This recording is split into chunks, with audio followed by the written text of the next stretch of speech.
নবগঞ্জ উপজেলা বিএনপি আয়োজিত আজকের এই ভাজ্য পণ্য বর্জনের দাবিতে এবং দেশীয় পণ্য কিনা হওয়া ধন্য এই হিসাবে আজকে ঢাকা জেলা বিএনপি সংগ্রামী সভাপতি খন্দকার আব্বাস পাকের কাছে তার এই ঢাকা জেলা বিএনপিকে সুসংগঠিত করার জন্য এবং ভাজ্য পণ্য বর্জনের দাবিতে তারা যে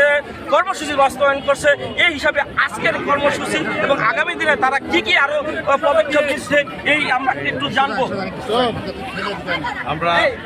এই ভারতীয় পণ্য বর্জনের অনুষ্ঠান ঢাকা জেলার প্রত্যেকটা